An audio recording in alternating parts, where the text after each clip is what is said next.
Amém. Amém. Somos gratos a Deus por essa preciosa hora, né? Amém. Esse precioso momento de estar com o Senhor, né? Senhor, a palavra diz em 1 Coríntios 13, né? Eis que vos passo mostrar sobre modo um caminho excelente, né? E Deus, Ele sempre mostra o excelente para nós, né? E Ele não quer que nós também vivemos no velho, né? No velhos planos, velhas naturezas, né? Velhos costumes, velhos jeitos, mas Ele sempre mostra algo novo nele, né? E muitas vezes até o que é dele já se tornou velho, né? Nós espelhamos isso e semelhamos isso ao maná, né? É um maná novo todo dia. É uma experiência nova com o Senhor todo dia. A de ontem já não serve para hoje, né? A de ontem serviu para nós chegar até hoje, né? Mas a de hoje vai servir para continuarmos conhecê-lo, né? Como Ele é. Então eu estava até comentando com o irmão de outra igreja falando sobre isso. Deus, Ele quer que nós deixamos o colarzinho do I-99. Mas foi o Pai que deu, né? Foi o próprio Pai, o próprio Deus que deu. Mas Ele quer que nós, né, vemos aquilo que Ele tem de melhor para nós. É muito cômodo, né? Estar preso ao que nós já estamos acostumados. Mas Ele fala, sobe mais alto, né? Sobe mais na minha presença. Daí você não está ouvindo, né? Daí você não está ouvindo o que eu quero fazer agora, o que eu estou fazendo, o que eu quero fazer. Então o filho vai ouvir muito mais quando nós estivermos mais próximos do Pai, né? O Pai, Ele sempre vai ser pronto para falar, né? Para direcionar ao que é necessário para os seus filhos. Mas esse filho tem que estar próximo dele. Ah, mas então eu não vou estar valorizando o que eu já tenho, né? O que eu já tenho, não é isso. É querer o que Ele quer de você hoje. Se hoje ouvires a minha voz, não endureçais o vosso coração. Se hoje ouvires. Muitas vezes até o problema está no nosso ouvido, né? No assimilar, no captar, né? No compreender a palavra de Deus, né? Fazer vida da palavra. A palavra ela é espírito e vida, mas ela se torna, né, frutífera dentro de nós. Amém. E ela vai multiplicar se primeiro frutificarmos em nós. Amém. Nós não podemos multiplicar a palavra, a nossa vida, se primeiro não frutificar dentro de nós. A frutificação é da própria árvore. Depois ela vai multiplicar, outros vão se alimentar dela. Na outra hora a Rose vai ler uma palavra que ela escreveu e falou sobre isso, né? Falou assim, é impossível, o que Jesus falou, é impossível uma árvore boa produzir frutos ruins. E também é impossível uma árvore ruim produzir frutos bons. É impossível, Jesus falou. Quer dizer, se você está em mim e as minhas palavras estão em você, é impossível você não produzir algo perfeito, bom, né? Você não ter olhos bons como Cristo tem. É impossível, porque exala dele, é próprio de Deus, é Deus em você, é Deus em nós, né, se movendo. Eu vou ler essa literatura, que aqui vai falar muito assim, né? Costumes que ainda nós estamos presos e que impede a unidade, né? Na página... Eu parei na página 18 aqui, né? Isso, vai começar a 19. Mas eu queria só ler aqui na 17, fala assim, ó. No final da 17, na literatura, o orgulho espiritual tem se apossado de muitos grupos espirituais e os tem arruinado. Ele causa uma putrefação seca que entra no espírito das pessoas. É um vírus que aleja aleja, um câncer que consome todo o trabalho espiritual que começa a se realizar. Se pudermos vencer o orgulho, compreenderemos quantas vezes nós culpamos o diabo por um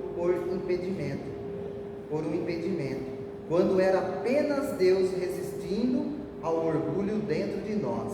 As pessoas fazem todos os esforços para servirem a Deus, não obstante, algo as impede, resistindo-lhes e impedindo-as de realizá-lo. Humilhe-se diante de Deus e observe o orgulho em seu coração. É tão simples, né? Observe o seu próprio orgulho no seu próprio coração. Mas para ver que vai falar assim, muitas vezes você sabe que é pesado já resistir ao inimigo, mas e Deus resistir você? Né? Deus resiste ao soberbo, mas dá graça ao humilde. Quer dizer, Deus resistir ao soberbo e você ainda resistindo às ciladas do inimigo.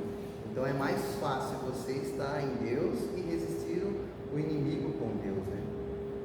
Submeta-se ao Senhor e Ele o exaltará e o levantará.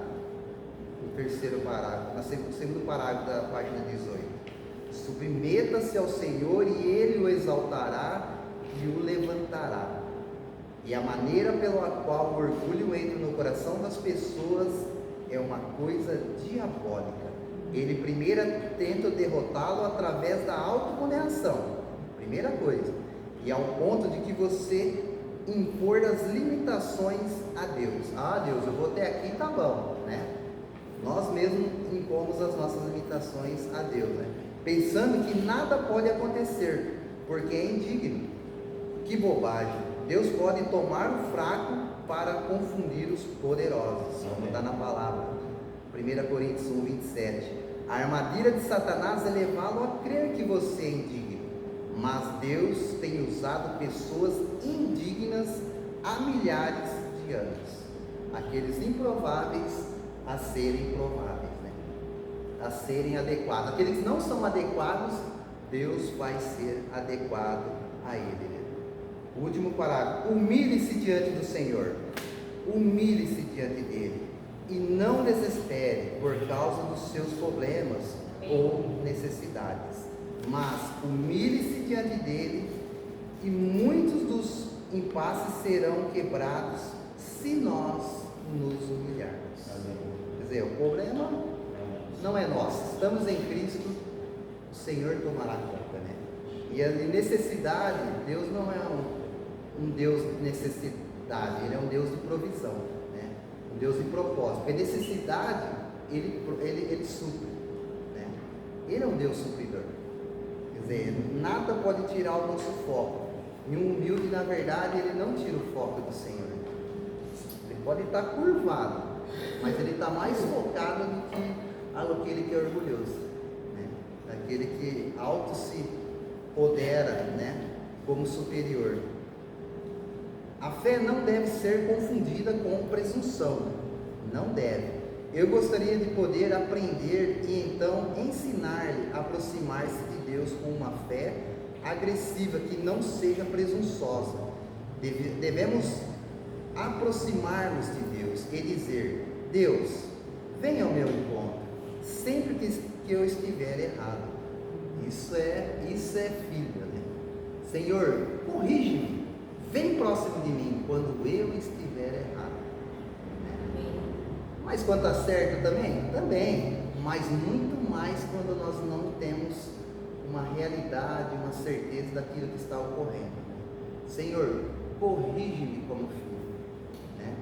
Me corrige, né? Venha ao meu encontro quando eu estiver errado. Sempre que eu estiver errado, submeter-me-ei a Ti. Eu submeter-me-ei a Ti nesse momento, né? O apóstolo Paulo disse em Filipenses 4,13: contudo, ele tinha uma grande sabedoria a autoexaminar-se, porque eu sei que em mim, isto é, na minha carne, não habita bem nenhum.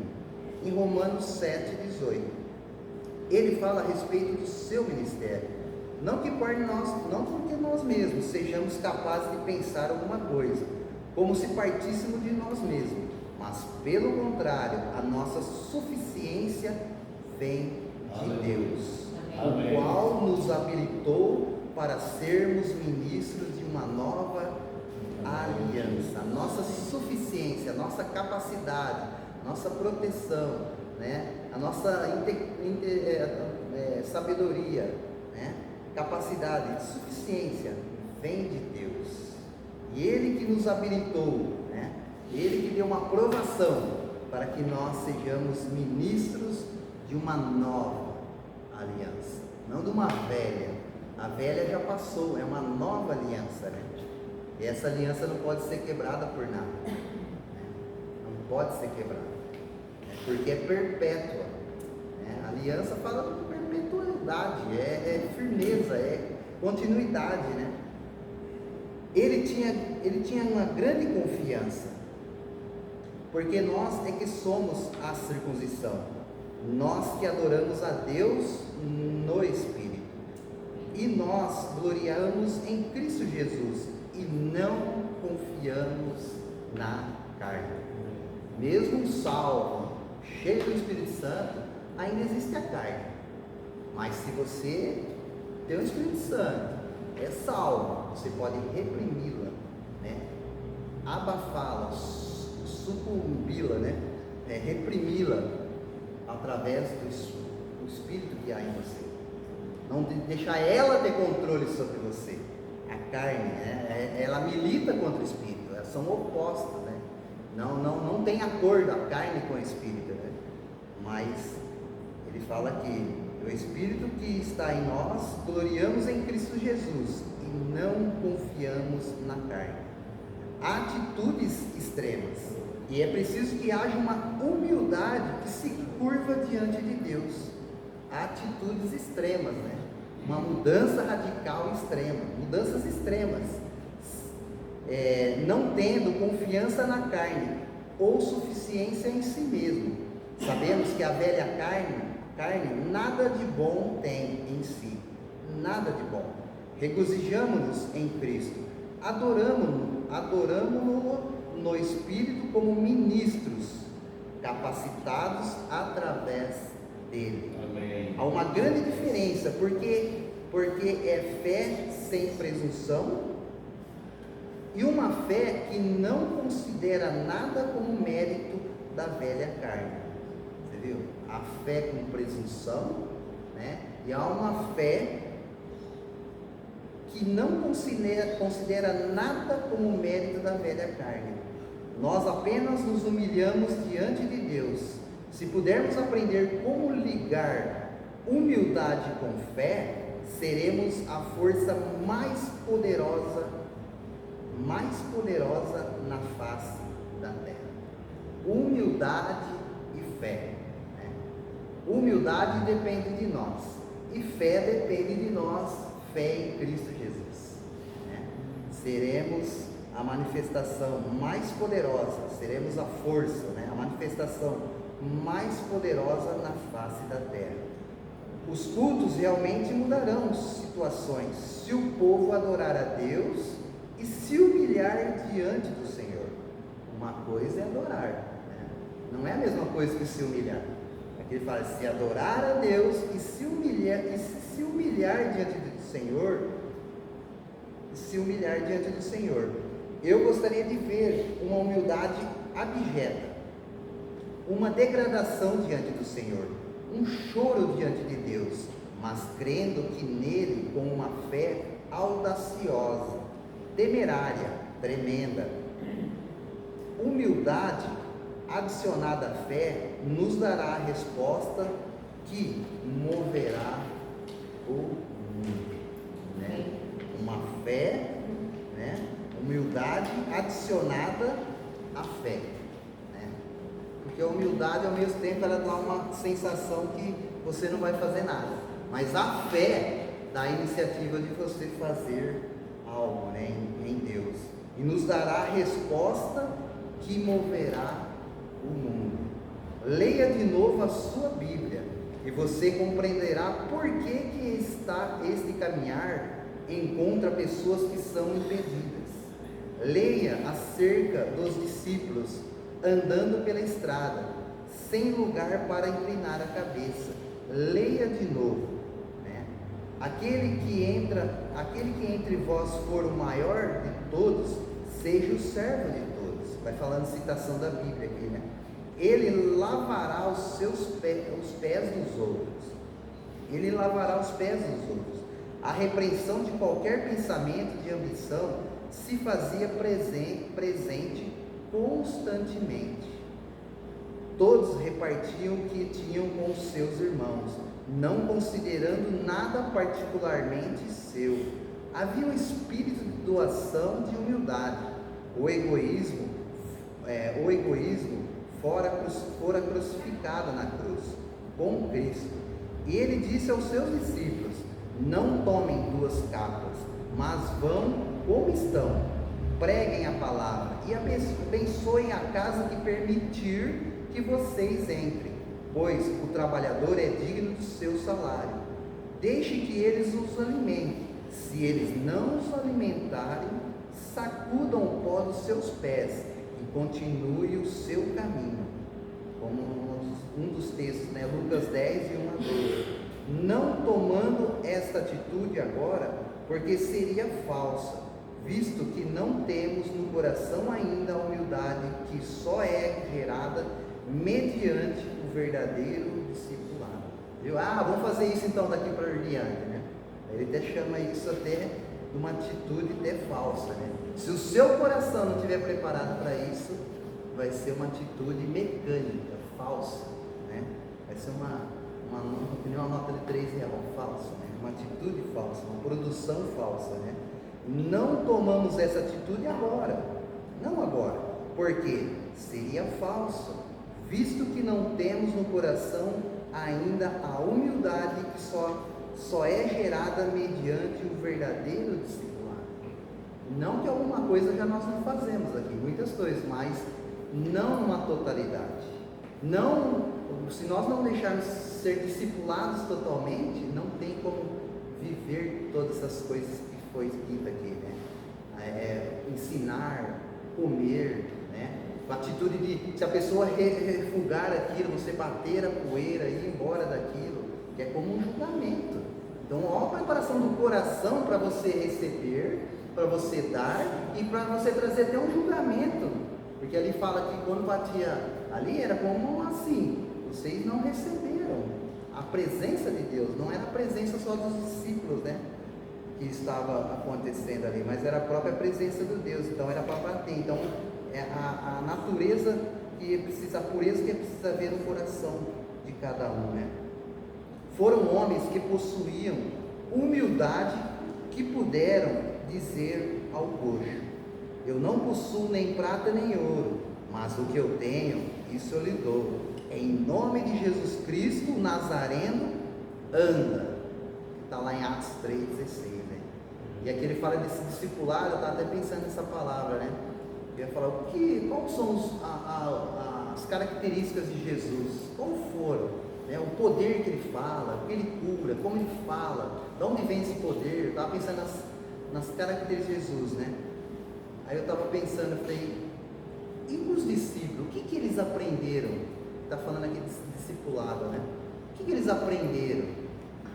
Quanto tempo eles aprenderam para serem discípulos? Você vê que nos evangelhos, foi 4 evangelhos, foi um período, né? Nós não podemos usar os evangelhos, os erros dos discípulos, para nos justificarmos os nossos erros. Porque quando você já vê Pedro escrevendo a sua primeira carta e a segunda, é outro Pedro. É um Pedro cheio do Espírito. É totalmente diferente, né? Aí eu falei, mas como, né? Não havia quase nem fechado 3 anos. Pedro era outro Pedro. Você é um deles. A tua maneira de sentar identifica que você estava com ele. Por 3 vezes, né? Falou os criados lá no pátio viram Pedro, né? Ele estava sentado, ele estava andando, e quando ele falou, aí foi impossível, né? Não, a tua maneira de falar denuncia que você estava com ele. Eu lembrei por causa dessa palavra de discipulado, né? Que discipulado rápido, né, que foi. Não demorou 10 anos, não demorou 20 anos, não demorou 40 anos, não demorou 50 anos, 70 anos de discipulado. Foi menos de 3 anos. Estava cumprindo o ministério de Jesus, de 30 aos 33. Os discípulos estavam juntos. E ali Pedro, como referência aos outros discípulos, né, já tinha sido mudado. Era outro Pedro falando. Era outro Pedro sentando. É outro Pedro dando testemunho como andar. Você é um deles. Eu lembrei dessa palavra, né? Falei, que coisa, que mudança, que entrega ao discipulado, que entrega a mudança de coração, que entrega na mudança intelectual, de entender, de querer viver aquilo, né? Igual falar, ele afundou, mas ele andou, né? Pedro, você quer vir? Vem. Você quer andar nas águas? Anda. Ah, mas ele teve medo e afundou, mas ele teve a ousadia, ele andou, né? Afundou, mas ele andou. Ele andou, né? Quem dizem que eu sou, né? Ah, tu és o filho do Deus vivo. Quer dizer, a audácia, a visão que ele tinha, o desejo de querer agradar a Cristo, né? O seu discipulado. Quer dizer, ele dava retorno naquilo que ele estava recebendo. É isso que Deus quer de nós, né? Ele quer sempre um retorno, né? Sede meus discípulos, sede meus semelhantes, né? Sede minhas propriedades peculiares. Olha, o que é isso? É um representante. É um representante, a mão de Cristo estendendo, a mão de Cristo falando, né? Através da boca e através da mão tocando. É um representante de Cristo na terra, somos nós. Foram homens que possuíam humildade, que puderam dizer ao coxo. Olha, foram homens que possuíam humildade, que puderam dizer ao coxo. Puderam dizer, né? Tinham propriedade para dizer aquilo, né? Tinham propriedades. Eles não tinham ouro e nem prata, mas eles tinham o poder, o the power, né? O poder da palavra sobre os seus lábios. Eles tinham fé, mas não tinham dinheiro. Esse caminhar tem necessidade urgente de dinheiro e precisamos de contribuição sacrificial, mas uma necessidade maior do que todas as outras. Precisamos de humildade e fé no corpo. Olha, precisamos de contribuição sacrificial, sim, mas uma necessidade é maior do que todas as outras que precisamos. Todas as outras precisamos de humildade e fé no corpo de Cristo. A pessoa precisa ter humildade para receber algo, né? Ela precisa ter humildade. Talvez a pessoa não quer receber. Talvez a pessoa não quer aquela ajuda naquela situação, ela quer do modo dela, ela não quer do modo de Deus, né? Do modo de Deus, mas ela quer do modo dela. Isso não é uma humildade, né? E uma fé no corpo, uma fé em cada um, né? Esse caminhar andará mais depressa se nós, o plural, humilharmos diante de Deus. Amém. Se nós nos humilharmos diante de Deus, a humildade não se afasta de fé. A humildade não se afasta da fé, porque a verdadeira fé que opera milagres opera um conjunto com a humildade, que se curva diante de Deus. Eu não quero que Deus me resista. Eu não quero que Deus me resista. As Escrituras dizem que Deus resiste ao soberbo. Que Deus resiste ao soberbo, como está lá em Tiago 4,6. E eu não quero que Deus me resista, porque eu já tenho dificuldades suficientes resistindo ao diabo. É aquilo que citamos no começo, né? Quer dizer, já tenho dificuldade resistindo ao diabo. Agora, Deus me resistir também? E aí, como eu vou vencer o inimigo? Como eu vou sobressair? Como eu vou dizer não para ele? sem o auxílio de Deus? Né? Eu vou abraçar o inimigo. Eu vou abraçar o inimigo. Sem o auxílio de Deus, eu vou fazer negócio com o inimigo. Eu vou mentir junto com o inimigo. Vou ser induzido por ele. Né? Sem o auxílio de Deus. Eu não quero que Deus me resista. Né? Eu não quero, porque eu já tenho dificuldade suficiente resistindo ao diabo. Se somos submissos a Deus, podemos resistir ao diabo. Se somos submissos a Deus, podemos, olha, é afirmativo, podemos resistir ao diabo e ele fugirá de nós. Ou na Bíblia, né, fugirá de vós. Né? Há apenas uma batalha que eu quero empreender. Apenas uma batalha que eu quero empreender. Eu quero lutar contra o diabo e ser capaz de resistir. Lutar e resistir. Né? Não é lutar e ser um derrotado. Lutar e ele responder e falar, não é nada disso que você está fazendo, é verdade. Né? Mas você resistir, né? Você ter autonomia, força de expressão, né? Contra o inimigo. Eu não quero ter Deus lutando contra mim. Estamos aqui para nos humilharmos. Vamos adorar a Deus. E não queremos que essa adoração sofra resistência. Para permanecermos abertos, precisamos nos humilhar diante do Senhor. Né? Precisamos nos humilhar para permanecermos abertos nessa adoração. Precisamos nos humilhar diante do Senhor. Né? Não precisamos lutar contra Deus. Quem lutou contra Deus? Vamos lembrar já logo de Jacó, né? Mas teve outro que lutou também contra Deus. Jonas lutou contra a palavra que Deus deu para ele. Vai para Nínive. Ele foi para outro lugar. Deus tinha um problema com Nínive. Coisa que Deus não tem problema, mas ele queria salvar aquele povo. Ele falou, vou chamar meu profeta Jonas. O que aconteceu? Teve outro problema.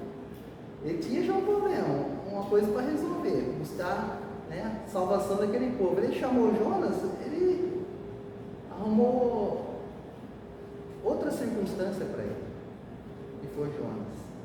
Mas Deus foi lá, não, vem. Permaneça perto de mim. Permaneça naquilo que eu te falei. Foi que essa palavra falou assim, esteja aberto para a adoração. Esteja aberto, humilhando-se. Vamos adorar a Deus. Vamos adorar. E não queremos que essa adoração sofra resistência. O que é adoração? Só quando falamos aleluia? Não. Glorificamos? Não. É todo momento. A nossa vida é um bom perfume. Nossa vida é um bom perfume. Nós somos o perfume de Cristo. Nós somos o sacrifício vivo, santo e agradável a Deus. Não é mais um cordeiro, não é mais uma vaca, não é mais um pombo, não. É você e eu, queimando no altar, servindo em adoração a Deus. Exala esse perfume nas narinas de Deus. É isso. Deus falou, não precisa confirmação no próximo sábado ou no próximo domingo para você fazer. Noé, quantas palavras ele teve para fazer a arca? Quantas? Durou 100 anos, uma palavra, e não precisou confirmação. Direito a confirmação maior. Ele obedeceu a todo custo, chamando ele de louco, improvável, nunca choveu aqui como vai chover, mas um dia choveu. E a porta fechou. A porta fecha, ninguém abre mais. Ninguém. Existe sim uma porta larga. Cristo ensina, existe uma porta estreita. Muitos entram por essa porta estreita, muitos, mas poucos querem o caminho estreito, né? A palavra de Deus estreita, poucos querem, né? E voltam para trás, escolhem a porta larga novamente, voltam para trás, escolhem a porta larga. Por quê? Você entrou na porta estreita, mas existe um caminho estreito, é sobremodo excelente, mas é estreito. É do jeito de Deus, não é do meu jeito, nem do seu, de ninguém. Amém? Amém. Somos gratos a Deus por essa preciosa hora. O Senhor é maravilhoso, perfeito. Amém. A Ti damos glória, Senhor, porque o Senhor é bom. Se não fosse pelo Senhor, já tínhamos sido consumidos, Senhor, por tudo que já ocorreu nesse século presente. Mas é a Sua grande misericórdia sobre nós, Senhor. É a Tua bondade que nos tem nos alimentado, Senhor. É a Tua presença e mais nada, Senhor. Obrigado, Jesus, por cada irmão, por cada um, Senhor, que tem te servido de todo o coração. Obrigado, Jesus. Obrigado.